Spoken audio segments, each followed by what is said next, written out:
नमस्कार, आप देख रहे हैं आज की रिपोर्ट पर। आज का सबसे बड़ा मुद्दा साथियों, ये वो जगह है जहां खबरें बिकती नहीं, बोली जाती हैं। जिन खबरों को गोदी मीडिया आपको कभी नहीं दिखाता, हम आपको दिखाते हैं विस्तार से। सच जानने के लिए खबरों को अंत तक देखिएगा। पता नहीं बहुत से भाई हमसे नाराज तो नहीं है, आप लगातार वीडियो देख रहे हैं, ना वीडियो को लाइक करते हैं, ना चैनल को सब्सक्राइब करते हैं और ना ही कॉमेंट में ये बताते हैं कि आप हमारी वीडियो कहाँ से देख रहे हैं। चलिए बहरहाल आपकी मर्जी, अब शुरुआत करते हैं आज की पहली और बड़ी खबर से। दोस्तों, अब अचानक से प्रधानमंत्री मोदी के इस्तीफे को लेकर के चर्चा तेज है और बताया जा रहा है कि प्रधानमंत्री मोदी ने विदेश यात्रा से लौटने के बाद अपने इशारों में बता दिया कि वो देश की बागडोर किसके हाथ में जाने वाली है, क्योंकि पार्टी के अंदर अंदरूनी बगावत सामने आई है और दोनों बैसाखियां पार्टी से नाराज चल रही हैं। और अब खेल ऐसा बन गया है, या तो प्रधानमंत्री मोदी खुद कुर्सी छोड़े या फिर सरकार गिरने का खतरा उठाए। इसको लेकर के आरएसएस प्रमुख मोहन भागवत ने भी 76वें जन्मदिन को लेकर के साइडलाइन होने की बात कही है। अब वही सबसे बड़ी खबर आपको बता दें कि आम आदमी पार्टी के नेता संजय सिंह, जिसको आप जानते होंगे, उन्होंने प्रधानमंत्री मोदी को शैक्षणिक डिग्री को लेकर के एक बार फिर से सवाल खड़े कर दिए। उन्होंने दावा किया कि प्रधानमंत्री मोदी की जो डिग्री है वो फर्जी है, अगर उसकी जांच कराई जाए तो सच सबके सामने आ जाएगा। और यही नहीं, अगर प्रधानमंत्री मोदी की डिग्री असली है तो फिर प्रधानमंत्री मोदी उस डिग्री को दिखाने में डरते क्यों है? क्योंकि उनको डर है कि उनको पता चल जाएगा जनता को कि उनकी डिग्री फर्जी है। राहुल गांधी के नए प्लान से बीजेपी घबराती दिख रही है और बैकफुट पर अमित शाह आते दिख रहे हैं, क्योंकि सभा के संबोधन के दौरान राहुल गांधी बता चुके हैं कि केंद्र सरकार अब जाने वाली है। और बताया जा रहा है कि चंद्रबाबू नायडू, जो सबसे बड़ी बैसाखी है केंद्र सरकार की, वो राहुल गांधी से गुप्त मुलाकात कर चुकी है।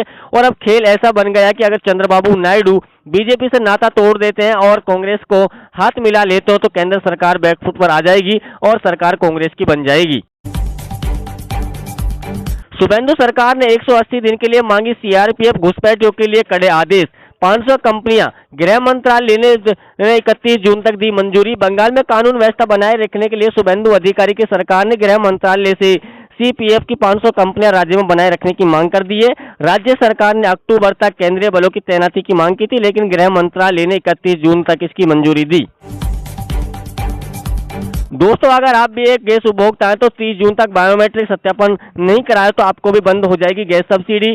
डीटीएल और प्रधानमंत्री उज्ज्वला योजना के लाभार्थी 30 जून तक बायोमेट्रिक आधार प्रमाणीकरण जरूर करवा लें। गैस कंपनियों के नए निर्देश के तहत ऐसा न करने वाले एलपीजी गैस उपभोक्ताओं की सब्सिडी भी बंद कर दी जाएगी। अब वही अगला अपडेट देखिए, अगर आप एक राशन कार्ड धारक है तो केंद्र सरकार के नए नियमों के अनुसार अगले महीने से आपको भी राशन कार्ड मिलना बंद हो सकता है और उस लिस्ट में आपका भी नाम शामिल हो सकता है जो सरकार ने तैयार की है। सरकार ने कहा कि ऐसा राशन कार्ड धारक जिसके अभी परिवार में किसी भी सदस्य की केवाईसी कंप्लीट नहीं है, उनको अगले महीने से राशन वितरण होने में दिक्कतों का सामना करना पड़ सकता है और उसका राशन भी निरस्त कर दिया जाएगा। अब अगली खबर देखिए, चुनाव आयोग ज्ञानेश कुमार की भी लगातार मुश्किलें कम होने का नाम नहीं ले रही हैं। चुनाव आयोग मोदी की गुलामी कर रहा है, ऐसा जनता बोल रही है। और अभी जब ईवीएम मशीन पर लोगों का इतना सवाल खड़ा हो गया है और इतना बवाल पूरे देश में मच रहा है कि ईवीएम से धांधली चुनाव में होती है, फिर ईवीएम से छोड़ चुनाव को बैलेट पेपर से कराने के लिए सुप्रीम कोर्ट के अधिवक्ताओं ने सुप्रीम कोर्ट में याचिका दायर की है और जल्द इस पर सुनवाई होगी। और माना जा रहा है कि अब ईवीएम से नहीं, चुनाव बैलेट पेपर से होगा। दोस्तों, सावधान हो जाइए, क्योंकि अब एआई से चालान काटे जाएंगे और 40 जगहों पर एआई से चालान कटने शुरू हो गए हैं और टू व्हीलर पर दोनों के लिए हेलमेट लगाना भी जरूरी कर दिया है। शहरवासी हो या गांववासी हो, ट्रैफिक नियम तोड़ना आपके लिए महंगा पड़ सकता है, क्योंकि शहर में आर्टिफिशियल इंटेलिजेंस यानी एआई मैनेजमेंट सिस्टम शुरू कर दिया गया है। गुड़गांव, रोहतक, जालंधर, लुधियाना, हरियाणा, यूपी, राजस्थान, कई अन्य शहरों में निर्माण कार्य पूरा हो चुका है। अमेरिका ने भारत को रूस से तेल खरीदने के लिए 30 दिन की स्थायी छूट दे दी है, जिसके बाद देश की राजनीति में घमासान तेज हो गया है। अमेरिका वित्त मंत्री के इस बयान के बाद कांग्रेस ने मोदी सरकार पर तीखा हमला बोला है। विपक्ष का कहना है कि ये बेहद शर्मनाक की बात है, जब अब अमेरिका तय करेगा कि भारत किससे तेल खरीदेगा और किससे नहीं। कांग्रेस नेताओं ने इसे भारत की विदेशी नीति और सुरक्षा से बड़ा मुद्दा बताया। उन्होंने कि प्रधानमंत्री मोदी सरेंडर हो चुके हैं। बिजली बिल बकायेदारों को बड़ी राहत मिल चुकी है, जुर्माना माफ और मूल राशि पर 75% छूट। अगर आप भारी भरकम बिजली बिल से परेशान हो चुके हैं या असमर्थ हैं उसको भरने में, तो केंद्र सरकार ने बिजली बिल माफी योजना के तहत आर्थिक रूप से गरीब परिवारों को बिजली बिल में राहत देने की योजना शुरू कर दी है। आप भी अपने बिजली कार्यालय में जाकर के इसको माफ करा सकते हैं।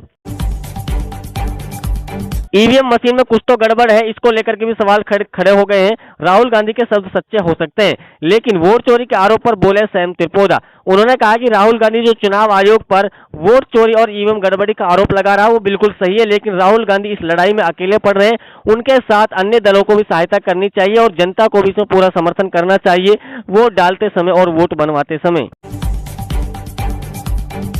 आपके नाम पर तो नहीं है फर्जी वोट, एक एड्रेस पर मिल रहे हजारों वोट। मतदाताओं के नाम पर 6018 आवेदन दाखिल किए गए और ये उन लोगों के आवेदन दाखिल किए गए जिनके नाम से उन्होंने वास्तव में कभी दाखिल ही नहीं किया और ना ही उन्हें पता है कि ये सब सॉफ्टवेयर का इस्तेमाल करके आवेदन संचालित रूप से किए गए हैं। अगर आपके साथ भी ऐसा फ्रॉड है तो आप उसको अब जांच के लिए आवेदन दाखिल कर सकते हैं। अखिलेश का भाजपा पर वार, बोले बीजेपी के पास फेक आधार बनाने की मशीन चुनाव में डलवाती है फर्जी वोट। फर्जी वोट डलवाने का अखिलेश यादव ने भाजपा को निशाने पर लेते हुए कहा कि भाजपा के पास फेक आधार बनाने की मशीन है, इसे बूथ पर लगा करके चुनाव में फर्जी वोट डलवाती है। सपा एकजुट होकर के काम करेगी और कार्यकर्ता अपना वोट बचाएंगे और फर्जी वोट डालने से रोकेंगे।